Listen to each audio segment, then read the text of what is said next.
Switzerland. The next conspirator and socialist that we have to look at his activity is Louis Auguste Blanqui. He was a French socialist and political activist, notable for his revolutionary theory of Blanquism.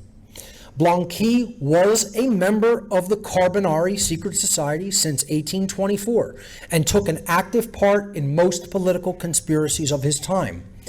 Blanqui's uncompromising radicalism and his determination to enforce it by violence brought him into conflict with every French government during his lifetime, and as a consequence, he spent half of his life in prison.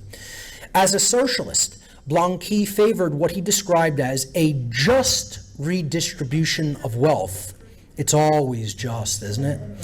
However, Blanqui is distinguished in various ways from other socialist currents of the day.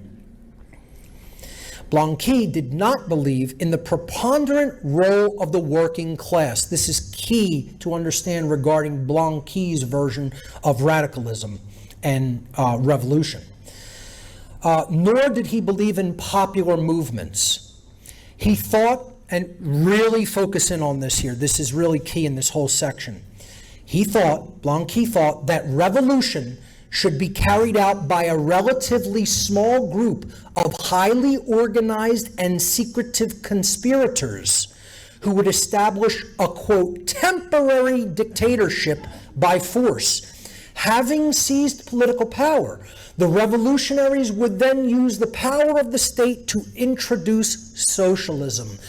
Folks, if you haven't read None Dare Call Conspiracy, I mean, this is exactly what has happened in the United States. And the author of None Dare Call Conspiracy, Gary Allen, warned everybody about it in the year 1970, and nobody paid any damn attention. You know, he told people about all of this.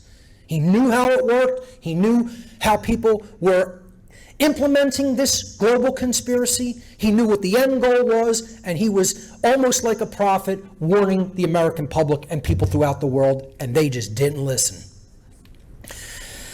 This period of so-called transitional tyranny would permit the implementation of, in Blanqui's words, a new order, a new world order, after which power would then be handed to the people. We're just going to dismantle our apparatus of total control and give it over to the public. Don't you know that's how it always works?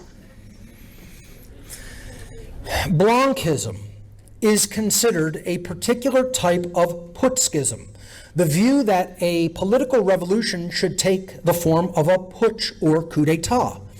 Blanquism was more concerned with the revolution itself rather than with the future society that would result from it. For Blanquists, revolution and the overturning of the bourgeois social order are ends sufficient in themselves. Some men just want to watch the world burn.